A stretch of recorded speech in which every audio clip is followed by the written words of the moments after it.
उत्तराखंड में बीजेपी सरकार में नेतृत्व परिवर्तन आखिरकार हो ही गया। विधानसभा चुनाव से साल भर पहले त्रिवेंद्र सिंह रावत की जगह तीरथ रावत राज्य के सीएम बन गए हैं। उत्तराखंड में चुनाव से एक साल पहले बीजेपी की ओर से अपने कार्यकर्ताओं को ये मैसेज देने की कोशिश की है कि पार्टी में उनकी राय को महत्व दिया जाएगा। उत्तराखंड में सत्ता परिवर्तन के बाद हरियाणा और कर्नाटक के सीएम की चिंता बढ़ गई है। देखिए ये रिपोर्ट। झारखंड में पिछले साल विधानसभा चुनाव थे और चुनाव से काफी पहले से ही बीजेपी के अंदर रघुवर दास को बदले जाने की मांग हो रही थी, लेकिन बीजेपी के केंद्रीय नेतृत्व ने रघुवर दास को नहीं बदला और उनके सीएम रहते ही विधानसभा चुनावों में जाने का फैसला किया। पार्टी को मोदी के चेहरे पर भरोसा था, लेकिन जब चुनाव परिणाम सामने आए तो रघुवर दास तो हारे ही, बीजेपी भी सत्ता से बाहर हो गई। इसीलिए उत्तराखंड में बीजेपी ने चुनाव से पहले ही बदलाव कर दिया। उत्तराखंड में त्रिवेंद्र सिंह रावत का विरोध बीजेपी के कई विधायक और संगठन से जुड़े लोग कर रहे थे।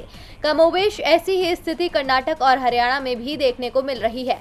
कर्नाटक के विधायक तो येदियुरप्पा की शिकायत करने के बाद बार बार दिल्ली की दौड़ लगाते दिख रहे हैं। कर्नाटक में विधानसभा चुनाव 2 साल बाद होने हैं, लेकिन यहाँ लगातार नेतृत्व परिवर्तन की मांग हो रही है। कर्नाटक में पार्टी ने येदियुरप्पा को स्पष्ट संकेत भी दे दिए हैं कि यदि अगर वहां पर सब कुछ ठीक नहीं चला तो केंद्रीय नेतृत्व बड़े कदम उठा सकता है, यानी नेतृत्व परिवर्तन हो सकता है। इसीलिए येदियुरप्पा इस समय अपना हर फैसला केंद्रीय नेतृत्व की सलाह लेकर ही कर रहे हैं। हरियाणा में भी खट्टर सरकार मुश्किल में फंसी हुई है। पार्टी के अधिकांश विधायक अपने मुखिया से नाराज हैं। इस समय किसानों का आंदोलन भी हरियाणा में तेजी से चल रहा है, जिसके खिलाफ खट्टर सरकार द्वारा उठाए गए कदम से पार्टी के विधायक नाराज हैं।